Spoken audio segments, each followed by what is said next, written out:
เดี๋ยวจะนั่งก็วันนี้ผมมิวสุประสิทธิ์นะครับผมประธานกรรมการของมิวสุประสิทธิ์สตูดิโอต้องขอโทษทุกคนที่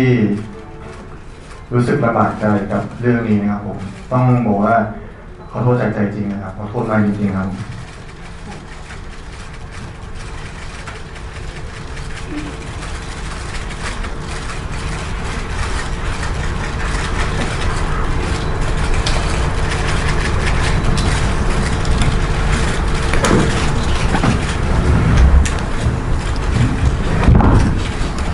ก็สำหรับเรื่องที่ผ่านมานะครับต้องบอกเลยว่ามิวเสียใจมากจริงๆเพราะเราไม่คิดว่าจะทำให้หลายๆคนเนี่ยได้รับผลกระทบในวงกว้างมากขนาดนี้ทำให้แฟนๆทุกๆคนเนี่ยต้องเสียใจทำให้คนรอบตัวของเราได้รับผลกระทบไปด้วยต้องบอกว่ากับเหตุการณ์นี้เนี่ยมิวเสียใจมากจริงๆแล้วก็ขอโทษทุกๆคนด้วยนะครับผม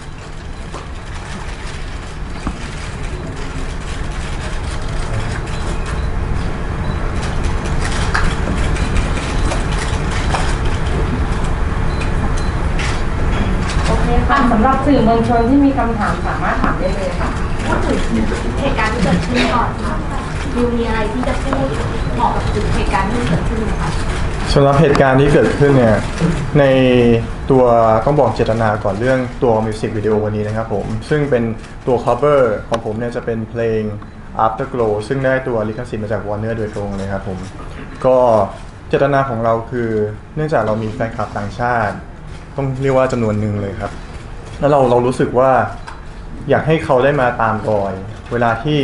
เขามีโอกาสได้มาประเทศไทยเราอยากให้เห็นว่าประเทศของเราเนี่ยมีมุมที่สวยมากเลยนะมีสถานที่ท่องเที่ยวที่น่าสนใจมากๆเราก็เลยใช้คอนเซปต์เป็นสตรีทวอล์กครับผมแล้วก็เป็นการเดินเล่นภายในกรุงเทพแล้วก็ใช้เบื้องหลังเนี่ยเป็นมุมต่างๆของตัวกรุงเทพครับผมแล้วตัวมิวเองได้เห็น MV ที่เขาบอกว่าเราเป็นคนขายเขา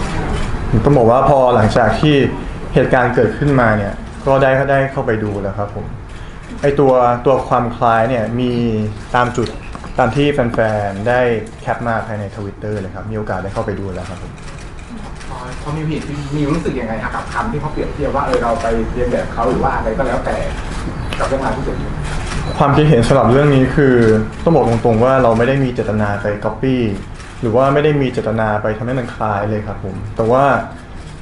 สิ่งที่เกิดขึ้นเนี่ยมันทำให้หลายๆคนไม่สบายใจอันนี้ต้องขอโทษมากต้องขอโทษจริงๆเพราะเราไม่ได้มีเจตนาที่จะทำคล้ายเลยครับตอนที่มันเกิดกระแสตอนนั้นคือเราได้เข้าที่ไปเช็คทันทีเลยไหมครับมิวว่า MV มีความคล้ายจุดไหนบ้างหรือว่าทีมงานได้เข้าไปแบบเช็คความคล้ายคลึงของ MV ยังไงบ้างครับครับผมก็พอเราทราบเรื่องแล้วเนี่ยเราก็ให้ทางทีมงานโดยที่เป็นฝ่ายโปรดักชันโดยตรงแล้วก็ฝ่ายครีเอทีฟเนี่ยได้เข้าไปดูเลยครับว่ามีความคล้ายอะไรยังไงบ้างครับผมหลังจากเห็นแล้วเรามีคำอธิบายอะไรยังไงออกมาต้องบอกว่าในตอนที่เราทราบเรื่องตอนแรกผมรู้สึกว่ามันเป็นเรื่องละเอียดอ่อนมากๆทำให้เราต้องใช้เวลาไตร่ตรองต่างๆแล้วก็เรามีการแถลงการออกมาทั้งหมด3ฉบับด้วยกันครับผมว่าเกิดอะไรขึ้นบ้างทั้งตัว3ฉบับนั้นเลยครับ3ฉบับนั้นที่ออกมาทำไมเกิดอะไรขึ้นทำให้เขารู้สึกว่าเหมือนว่าพูดตรงๆเหมือนว่าเขาบอกว่ามิวไม่จริงใจในการที่จะอธิบายหรือว่าขอโทษหรือว่าอะไรก็แล้วแต่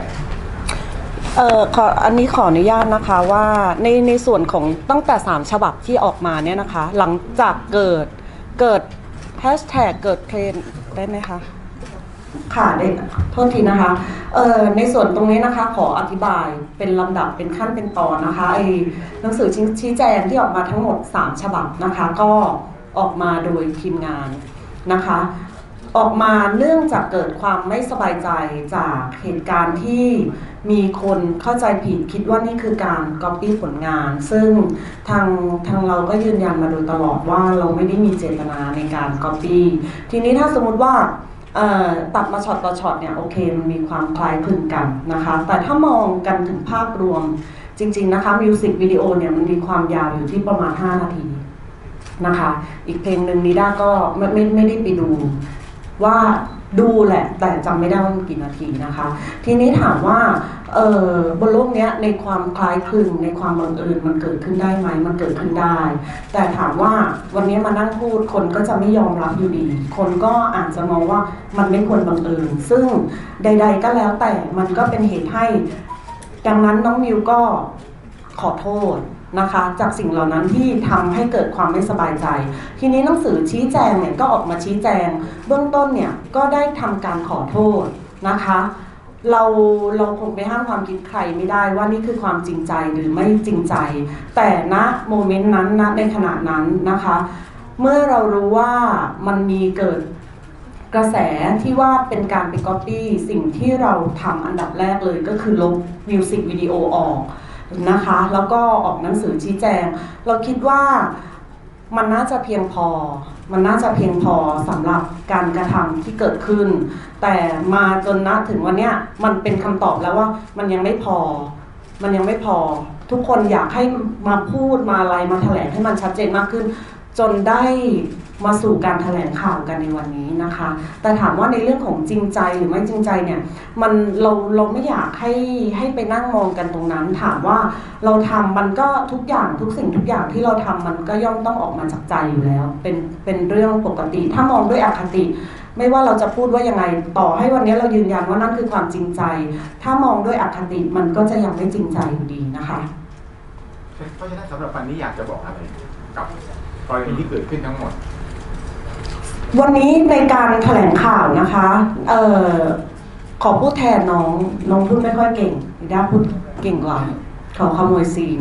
คือเจตนาตั้งใจจริงเลยก็คืออยากออกมาขอโทษซึ่งน้องก็ได้ทำไปแล้วนะคะว่าขอโทษที่ทำให้เกิดความขัดแย้งขอโทษที่ทำให้เกิดความไม่สบายใจทีนี้ไหนพูดเรื่องขอโทษเรื่องจริงใจไม่จริงใจไปแล้วนิด้าขออนุญาตพูดเลยไปเลยก็ได้ว่าการขอโทษเนี่ยเราได้คุยกับน้องมาตลอดน้องก็บอกว่าน้องได้มีการปรึกษาว่าพี่นิด้าครับหรือก็กับทางผู้จัดการก็ได้คุยกันนะคะว่าสิ่งที่มิวทำเนี่ยมันมีตรงไหนที่มันเออร์เรอร์เราก็ได้ดูแล้วพี่นิด้าเป็นคนยืนยันกับมิวเองว่าการกระทำแบบนี้ไม่ใช่การละเมิดลิขสิทธิ์เลยไม่ได้ผิดกฎหมายข้อไหนเลยณวันนี้ที่ทนายมานั่งด้วยทนายอยากถามเหมือนกันว่านับจากนี้ต่อไปเราจะเอากฎหมายหรือว่าเราจะเอาความพอใจถ้าเราเอากฎหมายเป็นที่ตั้งวันนี้น้องมิวอาจจะไม่ต้องขอโทษเลยก็ได้เพราะในแง่มุมกฎหมายของการละเมิดลิขสิทธิ์ไม่มีข้อไหนที่ผิดเลยนะคะแต่ทีนี้ถ้าเราบอกว่าเราจะเอาตามความพอใจถ้าคุณหยิบกฎหมายมาคุณใช้คุณก็มองว่าเอ๊ะมันไม่ผิดเราไม่พูดเรื่องกฎหมายหรอกเราพูดตามความพอใจโอเคถ้าพูดตามความพอใจว่าแฟนคลับอีกฝ่ายหนึ่งเกิดความไม่พอใจไม่ใช่แต่เรื่องนี้ในทุกๆเรื่องขออนุญาตพูดเลยไปในทุกๆเรื่องวันหนึ่งมีเหตุการณ์อะไรที่มันไม่ได้ผิดกฎหมายเลยแต่ไม่พอใจไม่ชอบใจแล้วมันมีการแซงชั่นมันมีการกดดันให้คนออกมานั่งขอโทษเราจะอยู่กันแบบนี้จริงๆหรือเปล่าเราจะให้สังคมมันแบบนี้จริงๆหรือเปล่านี่เป็นสิ่งที่พี่นิด้าก็ได้คุยกันกับทีมดีแคลร์กันมาตลอดว่าเอ๊ะอันไหนมันถูกต้องไล่กันมาเป็นสเต็ปขั้นตอนนิด้าขอพูดตรงนี้เลยว่านับตั้งแต่เกิดเรื่องเราไม่ได้ยินคำขอโทษจากน้องมิวจริงๆนิด้าเป็นคนเสนอแล้วเป็นคนบอกน้องเองขอร้องน้องเองว่าไม่อยากให้น้องขอโทษจากการกระทำครั้งนี้นะคะเพราะนิด้ามองว่าคือหนึ่งมันไม่ได้ผิดกฎหมายแล้วการที่ทางค่ายนะคะได้ทำการลบมิวสิกวิดีโอนั้นออกแล้วเราคิดว่าจากความไม่พึงพอใจเราได้ทำหนังสือชี้แจงและลบมิวสิกวิดีโอออกแล้วถ้าสมมติว่านี่คือบทลงโทษเราคิดว่ามันน่าจะพอเหมาะพอสม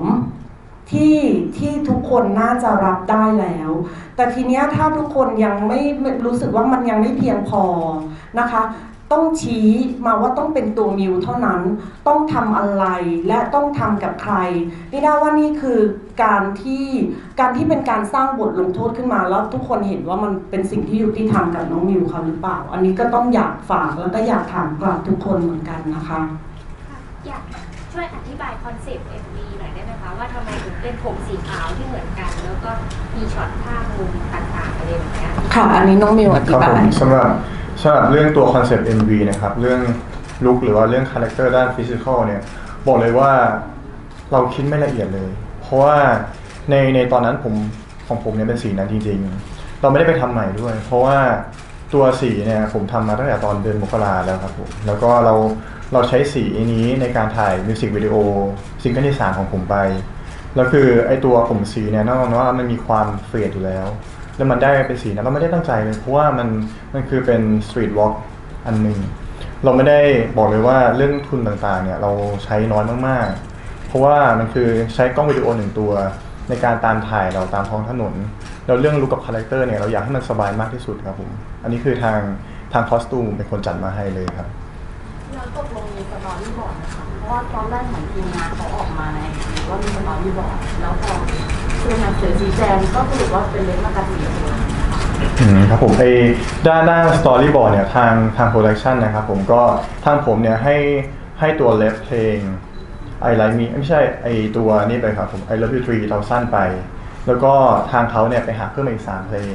ซึ่งผมเป็นแฟนคลับของ Boyz Avenue อยู่แล้วก็เลยบอกว่าไอ้พี่มันมีเพลงทอนนะที่มันคล้ายแต่ว่าเขาถ่ายที่ออสเตรเลียครับผมแล้วก็ตัวสตอรี่บอร์ดของเขาเนี่ยเขาวางไว้แค่โลเคชันในการถ่ายว่าเราจะไปร้านนี้นะเพื่อทานอาหารไทยทานขนมไทยเพื่อให้แฟนๆเขาได้รู้สึกว่าเขามาอยากกินข้าวเหนียวมะม่วงหรือว่าเป็นเมนูไทยต่างๆแล้วก็ไปเสาชิงช้าต่อแล้วก็สถานที่ต่อไปเนี่ยก็คือเป็นสิ่งที่ทางโปรดักชันเนี่ยเขาได้วางเอาไว้ครับว่าจะเป็นที่ไหนบ้างสตอรี่บอร์ดมีอยู่แค่นั้นเลยครับ แต่ว่าในส่วนตัวมิวก็ยืนยันว่าเราไม่ได้เลฟเฟรนมาจาก MV ของเขาแน่นอน อันนี้แบบยืนยันเลยว่าไม่ได้เล็บจากของเขาแน่นอนครับ ตอนที่เราเห็นครั้งแรกที่เขาเอามาเปลี่ยนตัวกันความรู้สึกแรก ความรู้สึกแรกที่ได้เห็น MV ของเขาใช่ไหมครับผมรู้สึกว่ามันเป็น MV ที่ common practice มากๆการเดินต่างๆบนถนนการที่เราถ่ายกับสถานที่ท่องเที่ยวต่างๆมันเป็นสิ่งที่ต้องบอกว่าเราทุกคนทำอยู่แล้วท่าเดินต่างๆหรือว่าท่าโพสต่างๆต้องบอกเลยว่าท่าโพสมันมีหลายท่ามากๆแต่ว่าท่าที่มันสวยจริงๆหรือว่าท่าที่มันแบบถ่ายรูปเราสวยหรือว่าเหมาะกับตัวใน MV เนี่ยมันมีภาพต้องบอกว่าเป็นภาพจำของทางตากล้องอยู่แล้วว่าเขาจะรู้ว่ามุมเนี้ยสวยนะลองถ่ายแบบนี้สิมุมนี้สวยนะลองถ่ายแบบนี้สิเช่นตัวสะพานเองครับผมถ้าเราถ่ายจากด้านหลังเราเห็นด้านอย่างตัวสะพานอย่างเงี้ยนะคะขออนุญาตส่วนตัวก็ได้ดูนะคะว่ามันมีความคล้ายคลึงมันมีความเหมือนกันหรือเปล่านะคะถ้าในมุมในแง่มุมของนิด้าดูทุกคนมองก็บอกว่าเข้าข้างอยู่แล้วแต่ว่าถามว่าการถ่ายแนวสตรีทวอล์กอย่างเงี้ยต้องถามว่ามันถ่ายได้สักกี่แบบมันต่างกันมากน้อยแค่ไหนไปไล่ย้อนดูกี่สิบกี่ร้อย MV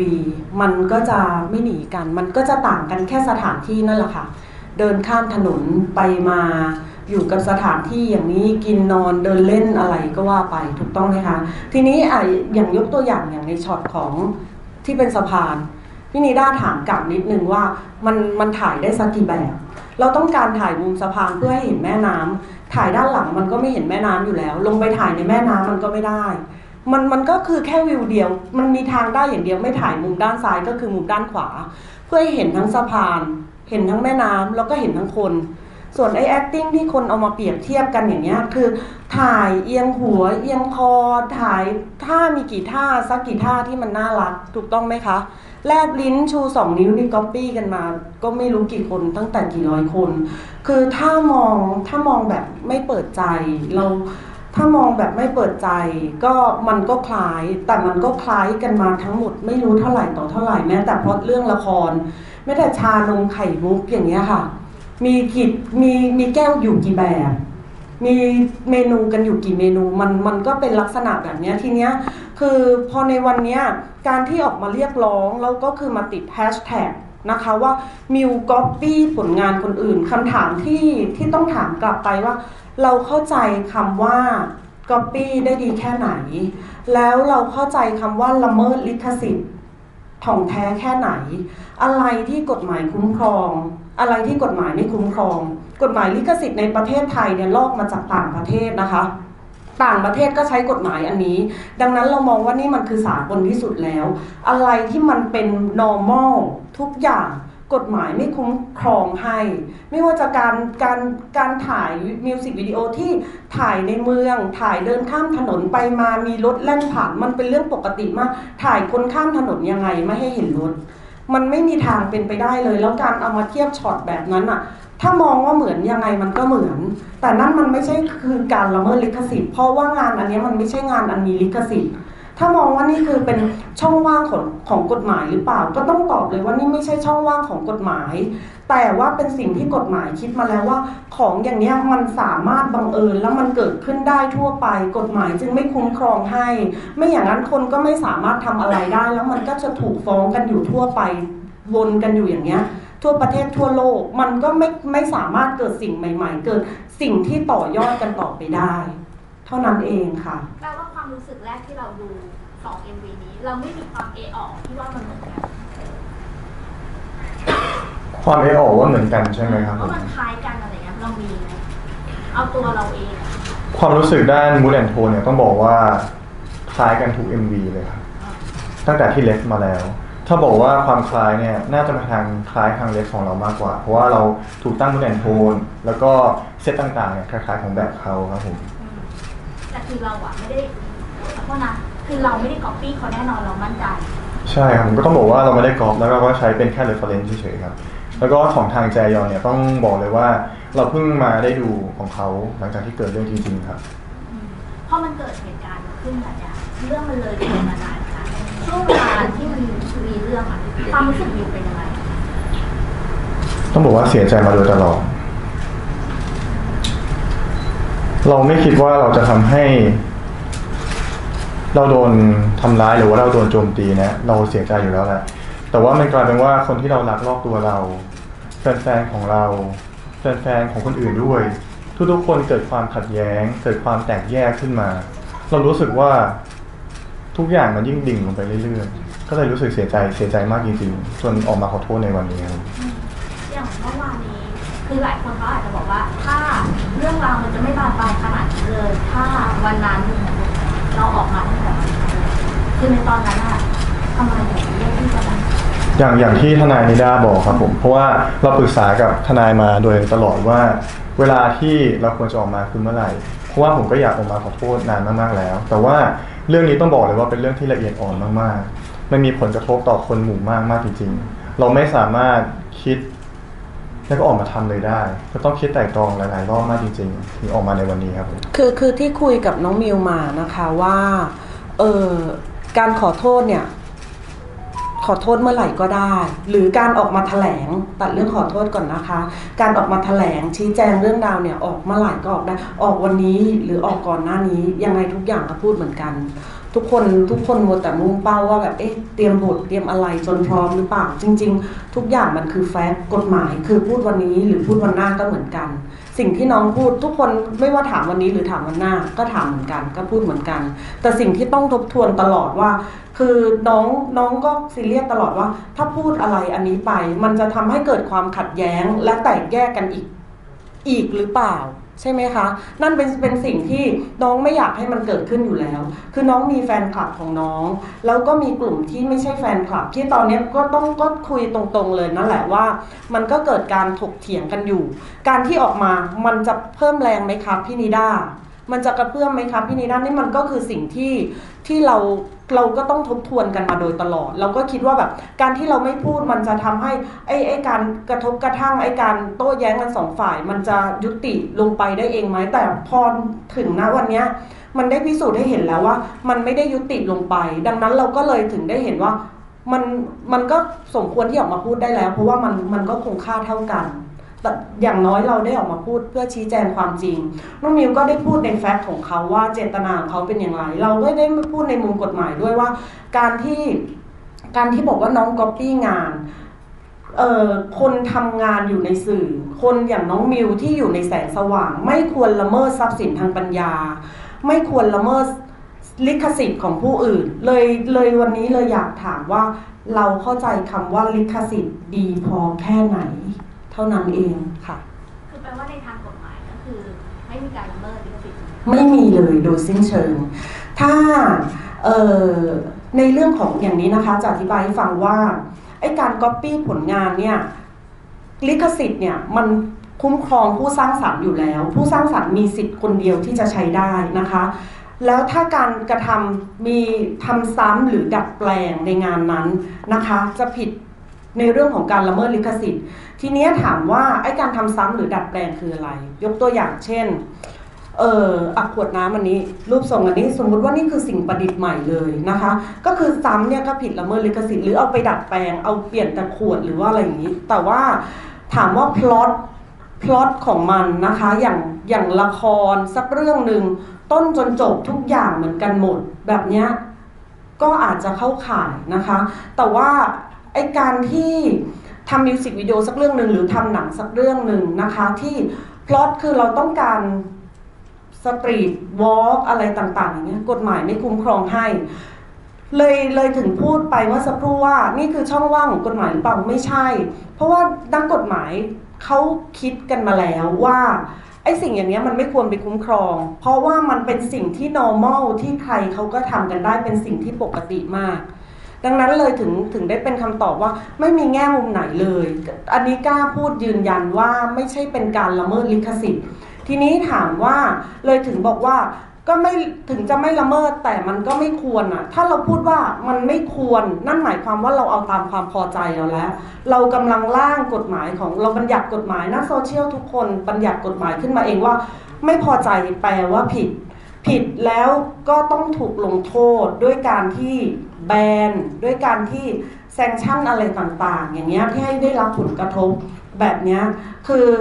ถ้าพูดกันจริงๆแล้วมันไม่สามารถทำได้นะคะก็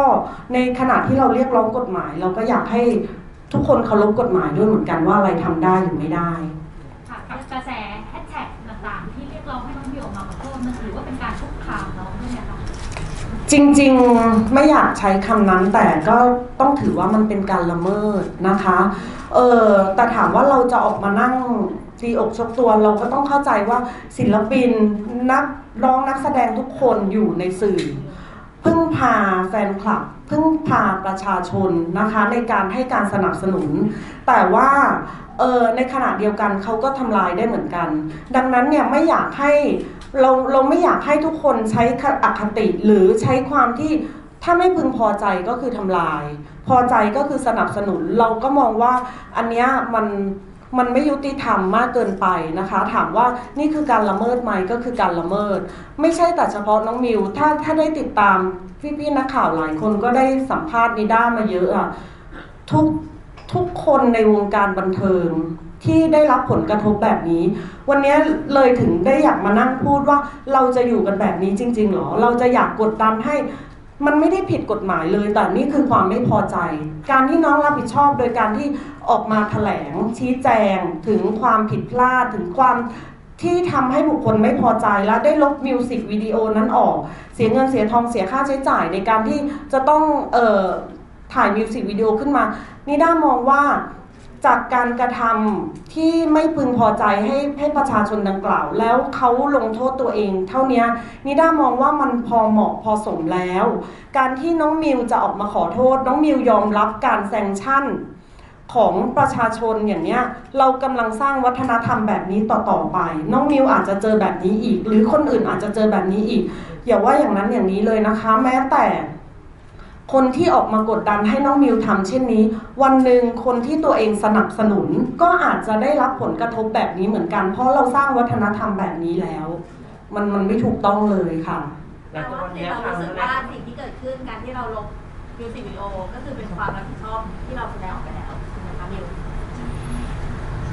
ใช่ครับผมต้องบอกว่าพอเราทราบเรื่องแล้วก็รีบลบวิดีโอออกเลยครับแต่ในหนังสือชี้แจงบอกว่าเดี๋ยวเราจะมีปรับปรุงแก้ไขแล้วครับใหม่อันนี้คือยังจะปรับปรุงแก้ไขมีการปล่อยออกมาอีกไหมครับแล้วปล่อยใหม่อยู่ไหมครับตอนนี้เราคิดไปในเชิงที่ว่าเนื่องด้วยเราได้รับโจทย์มาจากทางวอร์เนอร์เลยครับผมก็เลยคิดอยู่ว่าเราควรจะดัดแปลงดีไหมหรือว่าเราจะเปลี่ยนรูปแบบไปเลยครับแต่คือวอร์เนอร์ที่ไม่ดีมาคือเรื่องของการทำ สตรีทวอล์กอย่างเงี้ยเหรอ เพราะอันนั้นเป็นตัวครีเอทีฟของเราเป็นคนคิดครับผมแต่ว่าเขาแค่ให้โจทย์มาว่าให้ร้องเพลงนี้เฉยๆครับ แต่เราก็จะต้องทำโปรเจกต์นี้ต่อ ใช่ครับผมแต่ว่าก็อยู่ที่ว่าเราจะเปลี่ยนคอนเซ็ปต์เลยไหมซึ่งคิดว่าในนิทานตอนนี้คงจะเปลี่ยนคอนเซ็ปต์ไปเลยครับผม พี่มิวค่ะจากกระแสที่ให้พี่มิวออกมาขอโทษตรงๆนะคะพี่มิวมีความคิดเห็นว่าจะออกมาขอโทษอะไรเพิ่มเติมไหมคะ ต้องบอกว่า บินเอง วันนี้เนี่ยตั้งใจออกมาขอโทษทุกๆคนที่ได้รับผลกระทบเลยครับเพราะว่าตั้งแต่ที่พูดไปตอนแรกเลยคือมันเป็นวงกว้างมากๆจริงๆแล้วมีคนไม่รู้อินเน่เยอะไม่รู้อินโนอินเน่เยอะมากๆคนรอบตัวเราด้วยแฟนๆของทุกๆคนด้วยมันทำให้เกิดความขัดแย้งที่มันทำให้สังคมมันขมุกขมัวแล้วไม่แฮปปี้เลยเราไม่อยากให้เกิดเหตุการณ์แบบนี้จริงๆอันนี้ต้องขอโทษจริงๆครับผมแล้วก็ต้องบอกว่าในภายภาคหน้าเนี่ยเราจะระวังมากๆจะระวังมากขึ้นจริงๆเพื่อให้ทุกๆอย่างมันไม่เกิดเหตุการณ์แบบนี้อีกผมหวังว่าในอนาคตที่พี่ๆมาสัมภาษณ์ผมแบบเนี้ยมันจะต้องเป็นแต่เรื่องดี พี่มิวคะแฟนคลับตอนนี้ก็บางคนก็รู้สึกเสียใจกับงานการเรามีอะไรจะพูดกับแฟนคลับบ้างไหมคะ อยากจะบอกถึงแฟนๆของทุกๆคนเลยนะครับผมไม่ใช่แค่แฟนคลับของผมนะครับอยากจะบอกว่าผมเข้าใจทุกๆคนจริงๆเพราะว่าทุกๆคนเนี่ยรักศิลปินของตัวเองทุกๆคนคาดหวังให้ศิลปินของตัวเองเนี่ยเป็นในทางที่ดีจริงๆเราอยากจะขอบคุณแทนของศิลปินทุกๆคนเลยว่าขอบคุณแฟนๆทุกๆคนที่คอยสนับสนุนพวกเรามาโดยตลอดผมบอกกับแฟนคลับผมเสมอว่าความรักที่ทุกคนให้เรามาการสนับสนุนของทุกๆคนเนี่ยมันทำให้เราสามารถสร้างสรรค์ผลงานต่อได้มันเป็นแรงบันดาลใจจริงๆที่ทำให้เราอยากพัฒนาตัวเองอยากสร้างสรรค์ผลงานที่มันดีขึ้นอยากจะขอบคุณแฟนๆทุกๆคนมากเลยครับ สำหรับวันนี้ในบนทวิตเตอร์เองก็มีการขุดวีรกรรมของวันผ่านมาด้วยพี่ได้สับสนบ้างไหมครับ อันนี้ได้เห็นมาผ่านๆแล้วครับผม เขารู้สึกยังไงบ้างคะที่เขานำเรื่องเก่าๆมาคุยอีกรอบหนึ่ง สำหรับเรื่องนี้เนี่ยเรารู้สึกว่าถ้าตรงๆก็คือมันค่อนข้างจะดูจากประเด็นไปแต่ว่าต้องถามว่าเขามีสิทธิ์ไหมเขาก็มีสิทธิ์แล้วก็คงว่าอะไรเขาไม่ได้ครับผม อยากจะชี้แจงถึงประเด็นที่เขาขุดจะพูดถึง อันนี้คือหมายถึงเรื่องไหน ประเด็นไหนคะ เรื่องของเราเรื่องที่มีการคุยกันแบบเยอะมาก อ๋อครับผมเรื่องของอาใช่ไหมครับผมนี่มีคำถามแบบเจาะจงไหมครับ ก็เขาบอกว่าเหมือนคลิปเนี่ยแม้ว่าเราอาจจะลงไปแล้วแต่ก็มีคนมาแบบรีทวิตอีกรอบมาโพสต์ใน YouTube อีกรอบแล้วก็มีการเข้าไปดูเยอะมากน้องอาร์ตบอกประมาณว่าที่น้องวิวเคยดูแหละค่ะประมาณรู้สึกยังไงที่บอกว่าเขาก็มาแบบขุดเรื่องเก่ามาเล่นอะไรอย่างเงี้ยค่ะ ครั เรา บผม รู้สึกว่าเรามีปัญหาแบบมากขึ้น อันนี้ต้องบอกว่าเราห้ามเขาไม่ได้จริงๆผมกับอาร์เนี่ยบอกเลยว่าเราจบกันด้วยดีมากๆจริงๆครับผมแล้วก็เป็นพี่น้องที่เวลาถ้าเราเจอตามงานเราสามารถพูดคุยกันได้ปกติเลยเราเลยรู้สึกว่าเราไม่อยากกลับไปย้อนพูดเรื่องที่ผ่านมาเพราะว่าตอนนี้มันดีมากสำหรับตอนนี้อยู่แล้วครับผม คือว่าเรากับอาร์ตตอนนี้คือเป็นเพื่อนที่ดีต่อกัน ใช่ครับผมต้องบอกเลยว่าเหตุการณ์ที่เกิดขึ้นในคลิปที่แชร์นะครับผมหลังจากนั้นเนี่ยเรามีการปรับความเข้าใจคุยกันเรียบร้อยหมดเลยเพราะว่าที่เกิดขึ้นมันเกิดจากการที่เราแชร์อารมณ์กัน แล้วก็ใช้สื่อโซเชียลในทางที่ผิดซึ่งเหมือนเหตุการณ์ตอนนี้ที่ผมได้รับอยู่ครับผมก็เลยต้องบอกว่าหลังจากนั้นเนี่ยเรามีงานต่อๆกันมาด้วยทั้งแสดงละครเวทีแล้วก็งานอื่นๆที่ตามมาภายหลังซึ่งความสัมพันธ์ของเราดีอยู่แล้วครับ เรารู้สึกว่าเหมือนจะมีคนบอกว่าไม่หวังดีกับเราไหมครับแบบพอเรารู้สึกเรากำลังแบบเหมือนเราล้มอยู่ตอนนี้เขาก็นำอะไรบางอย่างให้เรารู้สึกว่าเราล้มขึ้นเขาก็เลยดีเราจะทำนะครับ อันนี้เราตอบแทนเขาไม่ได้เลยเพราะว่าเราไม่ได้ใช่คนที่ทำแบบนั้นครับผมอาจจะไปตอบแทนเขาไม่ได้ อยากพูดอะไรกับเขาไหมครับ อยากพูดถึงอะไรกับเขาเหรอครับผมก็ต้องบอกว่าตัวผมเองเนี่ยตั้งใจสร้างสรรค์ผลงานในที่ของตัวเองก็อยากจะทำให้สังคมมันดีขึ้นมีผลงานใหม่ๆมาแน่นอนที่อยากให้พัฒนาสังคมด้วย เราไปทำงาน CSR เยอะมากๆเพราะว่าเราอยากให้ความเป็นอยู่ของลูกหลานเราในอนาคตมันดีขึ้นมากๆทั้งด้านการศึกษาทั้งด้านสิ่งแวดล้อมต่างๆเลยเราก็เลยรู้สึกว่าเราไม่เอาตัวเองไปจมปลักกับเรื่องแบบนั้นดีกว่าครับผม พี่มิวค่ะขอย้อนเลยค่ะ สรุปว่าทางที่มิวยอมรับความผิดพลาดว่าเป็นความผิดพลาดของมีสตูดิโอในการควบคุมการผลิตใช่ไหมคะ อันนี้เราตอบไม่ได้เลยครับว่าผิดพลาดหรือเปล่า แต่ว่าเรารู้สึกผิด คือต้องถามว่าผิดพลาดนี่ผิดพลาดในเรื่องไหนก่อนอะไรคือประเด็นที่ผิดพลาด อย่างประเด็นตอนแรกอะค่ะ ค่ะ มีการทั้งแถลงแล้วก็ทั้งตัวทางทีมงานโพสต์ลงสตอรี่ไอจีอย่างเงี้ยค่ะ ค่ะ ไม่มีสตอรี่บอร์ดแต่ว่า อืม ดันไปคล้ายคลึงกัน อืม อันเนี้ยค่ะทางที่นิวอย่างเงี้ยค่ะ ได้เห็นไหมคะว่ามันเป็นความผิดพลาดของการตัดต่อของทางการควบคุมการผลิตอย่างเงี้ยค่ะ จริงๆถ้าจะมองว่ามันผิดพลาดต้องมองก่อนว่าต้องตอบให้ได้ก่อนว่าสิ่งนั้นนะมันคือสิ่งที่ผิด ทีเนี้ยคือประเด็นเนี้ยพี่ขออนุญาตตอบแทนเพราะว่าคือมันเซนซิทีฟจริงๆคือถ้ามิวบอกว่านี่คือไม่ใช่ความผิดพลาดมันก็จะกลายเป็นว่ามิวไม่สำนึกอีกแต่ถ้าบอกว่าคือนี่คือสิ่งที่ผิดพลาดก็จะกลายเป็นว่ามิวคือยอมรับคือใดๆก็ตามนะวันนี้อยากให้รับคำขอโทษของน้องมิวเอาไว้ในส่วนของเรื่องผิดหรือไม่ผิดเนี่ยพี่นิด้าขอเป็นคนชี้แจงเองว่าเราไม่ได้มองเห็นว่ามันคือสิ่งที่ผิดอะไรมิวสิกวิดีโอตัวนี้นะคะคือต้องบอกออกตัวก่อนว่าพี่นิด้าเนี่ยไม่ได้เคยไม่ได้เคยเห็นในการทำมิวสิกวิดีโอตรงนี้นะคะเราเพิ่งได้รับน้องมิวกับทางผู้จัดการเพิ่งได้ติดต่อมาสอบถามว่าไอ้สิ่งตรงเนี้ยมันเป็นการละเมิดลิขสิทธิ์หรือเปล่าคะพี่นิด้ามันผิดหรืออะไรไหมแต่ถ้ายกตัวอย่างนะคะถ้าย้อนไปว่าพี่นิด้าได้มีโอกาสนับตั้งแต่วันที่เขาสร้างมิวสิกวิดีโอนี้ขึ้นมาแล้วเอาให้ทนายความพิสูจก่อนว่าสิ่งเหล่านี้สามารถเผยแพร่ได้ไหมสามารถออกสื่อสู่สาธารณชนได้ไหมเป็นการละเมิดทรัพย์สินทางปัญญาใครไหมก็จะต้องตอบว่าไม่และพิสูจให้น้องอัปโหลดขึ้นไปมันก็คงต้องมาสู่วันนี้อยู่ดีแต่ถ้าถามว่าเราทำทุกอย่างด้วยความรอบคอบแล้วไหมก็ถามว่าในวิสัยของทางค่ายวิสัยของทางน้องก็เข้าใจว่าน้องทำทุกอย่างด้วยความสุจริตและความรอบคอบที่สุดแล้วแต่ส่วนว่าถ้าสมมติในวันนั้นพี่เป็นที่ปรึกษาพี่ก็ยังยืนยันว่าสิ่งนี้สามารถทำได้มันก็กลายเป็นอีกอยู่ดีว่าทนายความทำไมถึงให้คำปรึกษาแบบนี้พี่ก็ตอบทุกอย่างจากในมุมของกฎหมายเท่านั้นเองแต่ทนายคนที่เขาโจมตีจะมุ่งในแง่ของจรรยาบรรณและจริยธรรมมากกว่าเรื่องของกฎหมายนี่ครับมันก็เลยเกิดเหตุการณ์นี้ขึ้นโอเคก็กลับมาทีตรงนี้ว่าจรรยาบรรณและจริยธรรมอะไรคือมาตรฐานและอะไรคือบรรทัดฐานเราเอาเกณฑ์จากตรงไหนทุกวันนี้ที่เราใช้ชีวิตอยู่ได้โดยปกติสุขไม่รบกวนใครไม่เบียดเบียนใครเพราะเรายึดถือหลักกฎหมายก่อนเป็นหลัก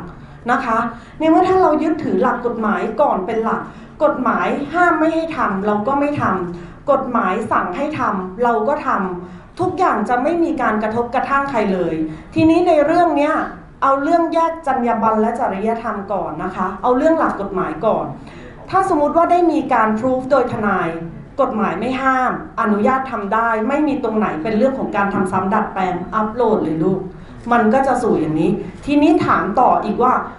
ไม่ผิดกฎหมายก็จริงมีจรรยาบรรณไหมเกณฑ์ของจรรยาบรรณคืออะไรบรรทัดฐานของจรรยาบรรณคืออะไรตอนนี้คือมันมีผู้สนับสนุน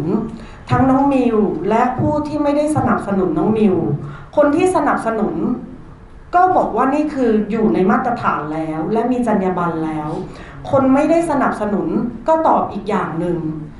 เราเลยไม่รู้ว่าอะไรคือสิ่งถูกหรืออะไรคือสิ่งผิดดังนั้นบางเรื่องเนี่ยถ้ามันมีกฎหมายที่ชัดเจนอยู่แล้วเนี่ยอะไรที่มันไม่ได้ชัดเจนมากจนใกล้ชิดจนแบบถ้าสมมุติว่าซีนนั้นเนี่ยคือเอาของเขามาเลยหรือภาพวาดทั้งอันนั้นเอาของเขามาเลยแบบก๊อปปี้มาเลยแล้วมาดัดแปลงอะไรอย่างเงี้ยต่อให้ไม่ผิดกฎหมายเราอาจจะบอกว่าเฮ้ยมันจรรยาบรรณนะหรือทั้งเพลงเนี่ยด้วย5 นาทีเนี่ยกี่เฟรมคะกี่เฟรมเราจะเอาบอกว่านี่คือไร้จรรยาบรรณเลยนี่ได้ว่ามันก็เป็นการปรับปรำที่มันโหดร้ายมากเกินไปอะค่ะดังนั้นถ้าพูดเรื่องจรรยาบรรณหรือบรรทัดฐาน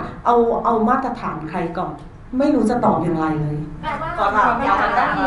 นะลูกขอถามไหมคะพี่มิวค่ะเรื่องของใจยอนพี่มิวมีอะไรอยากจะพูดหรืออยากจะบอกไหมคะในเรื่องราวทั้งหมดที่เกิดขึ้นก็ต้องบอกว่าเสียใจมากจริงๆครับผมที่เราไปดึงเขามาเกี่ยวข้องด้วยเพราะว่าเราไม่ได้มีเจตนาที่จะทำให้ใครต้องรู้สึกผิดอะไรเลยอันนี้ต้องขอโทษเขาจริงๆนะผมที่เอาชื่อเขามาเกี่ยวข้องด้วยครับ วันนี้ในเมื่อตัวกฎหมายพี่ธานิดาบอกว่าไม่ได้ผิดกฎหมายแน่นอนและใน ในการตั้งโต๊ะแถลงข่าววันนี้ค่ะ จะมีการดำเนินคดีอะไรกับคนที่เข้ามาด่าหรือเข้ามาโจมตีเราไหมคะ เห็นเอาพี่ทนายมาด้วยอะไรอย่างเงี้ย พี่ทนายวันนี้หลักๆ อยากมาอธิบายเรื่องกฎหมายลิขสิทธิ์มากนะคะ แต่เรานี่พูดแซ่บพูดเยอะมากเพราะว่าอยากมีซีนมาก คืออยากให้ทุกคนเข้าใจจริงๆ จริงๆเลยว่าอยากให้ทุกคนเข้าใจว่าทุกคนบอกก๊อฟแต่แบบเดี๋ยว คุณยังไม่เข้าใจเลยว่าอะไรคือลิขสิทธิ์อะไรคือไม่ใช่ลิขสิทธิ์วันนี้ที่มาประเด็นนี้เป็นหลักนะคะ เรื่องการฟ้องร้องเนี่ยเราถ้าติชมด้วยความสุจริตเราไม่มีอยู่แล้วนะคะแล้วตอนนี้ยังไม่ได้พูดคุยกันเรื่องของการฟ้องร้องด้วย เรามาเพื่อดูแลในเรื่องของงานด้านลิขสิทธิ์โดยเฉพาะเลยนะคะแต่ก็ฝากไว้ว่าถ้าติชมทุกอย่างด้วยความสุจริตศิลปินทุกคนรับได้ หรือแม้แต่ตัวน้องมิวรับได้ เพลงนี้ไม่เพราะเพลงนี้ไม่ดีหรืออะไรวิจารณ์น้องเถอะน้องจะได้ไปแก้ไขปรับปรุงแต่ว่ามันมีหลายคนที่ด่าพ่อและแม่ไม่เกี่ยวกับเรื่องงานเลยอันนี้ก็ต้องลิสต์เอาไว้ค่ะด่าพ่อและแม่เขาไปด่าเขาไปใส่ร้ายอย่างขออนุญาตsexual harassment เป็นอีกประเด็นหนึ่งเป็นคำปรับปรามกับน้องที่ค่อนข้างรุนแรงนะคะเพราะว่าเราต่างที่เราตระหนักถึงเรื่องนี้กันอยู่แล้วสังคมเริ่มให้ความสนใจให้ความสำคัญกับสิ่งนี้แล้วการกล่าวหาน้องว่าน้อง sexual harassment ซึ่งมันไม่ได้มีมุมความจริงอะไรเลยอันเนี้ยก็อยากให้ยุติในประเด็นนี้ถ้าไม่อย่างนั้นเนี่ยมันก็อาจจำเป็นที่จะต้องปกป้องชื่อเสียงของน้องต่อไปในประเด็นนี้เพราะว่าน้องเขาค่อนข้างซีเรียสมากกับการที่ถูกกล่าวหาในประเด็นนี้แล้วมันไม่ถูกไม่ควรค่ะ sexual harassment กับคนที่แบบอยู่ใกล้เคียงอย่างเงี้ยเราอยากจะชี้แจงอะไรไหมว่าเราพฤติกรรมอย่างนั้นจริงหรือไม่หรือว่าเราสนับสนุนหรือต่อต้านพฤติกรรมอย่างไรบ้าง จริงอะไรเงี้ยครับ ต้องบอกเลยว่าไม่ได้ทำจริงๆนะครับสำหรับเรื่องนี้ตอบได้แค่นี้เลยว่าไม่ได้ทำจริงๆครับจริงตอนนี้พอโลกโซเชียลอ่ะมัน ขอโทษนะคะขอโทษนิดนึงนะตอนนี้โซเชียลอ่ะมันไปไกลมากมันเหมือนเกมหนึ่งอะค่ะเกมที่ไม่รู้เรียกชื่อเกมอะไรที่พูดกันต่อไปบอกต่อพอคนสุดท้ายพูดไปอีกอย่างนึงเอาแค่ง่ายๆเลยพอรู้ว่ามันจะมีการแถลงข่าวโซเชียลยังไปปั่นยังไปแต่งเรื่องปั้นเรื่องว่าพี่นิด้าเป็นแฟนคลับรู้จักสนิทสนมกับน้องมิวมาก่อนยังเคยมีรูปถ่ายคู่กันในTwitterเลยอันนั้นคือถ่ายทิปเพราะว่าไม่เคยพบเจอน้องมิวนี่คือครั้งแรกดังนั้นเนี่ยเลยถึงอยากยกตัวอย่างให้ว่าจริงๆในโลกออนไลน์ในโลกโซเชียลใครอยากจะพูดหรือใครอยากสร้างสตอรี่อะไรขึ้นมาก็ได้เพราะฉะนั้นเนี่ยอย่าไปเชื่อมากฟังหูเอาไว้นะคะ แต่อย่างเมื่อกี้นี้ที่ทนายบอกคือมิวค่อนข้างซีเรียสกับประเด็นนี้มีคนตอบก็ได้ค่ะ ต้องบอกเลยว่าซีเรียสมากจริงๆครับผมเพราะว่าประเด็นนี้เนี่ยเคยโดนมาแล้วตั้งแต่ตอนเล่นซีรีส์ทางไทยเดซีรีส์ตอนแรกที่ปล่อยมาคือมีประเด็นนี้แบบรุนแรงมากจริงๆแต่ว่าตัวจุดประสงค์อะไรต่างๆเนี่ยต้องให้ทางซีรีส์เป็นคนตอบเองว่าอะไรยังไงแต่ว่าส่วนผมเนี่ยผมเคยโดนเรื่องนี้มาตั้งแต่ตอนนั้นแล้วก็เลยเรารู้สึกว่ามันดีมากๆที่สังคมคอนเซิร์นเรื่องนี้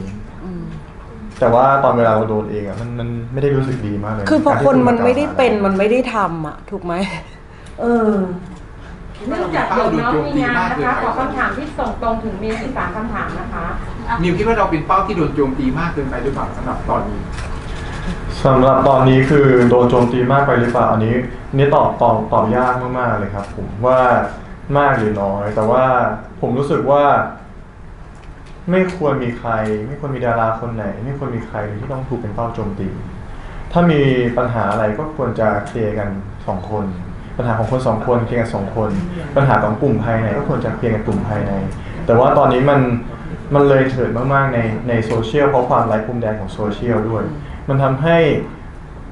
หลายๆคนที่บางครั้งเขาอาจจะตัดสินเราจากคำพูดคำเดียวที่ถูกตัดมาจากคลิปทั้งหมดตัดสินเราจากคำพูดคนอื่นทั้งที่เขาไม่ได้รู้จักเราเลยอยากจะฝากให้ทุกๆคนเนี่ยไต่ตองเรื่องนี้หน่อยนะครับผมเรื่องการจัดจิ้งที่มันเกิดขึ้นในสังคมได้ง่ายมากๆตอนนี้ผ่านโซเชียลเป็นห่วงเรื่องผลกระทบเรื่องงานของเราต่อไปที่จะเกิดขึ้นในอนาคตไหมครับมิว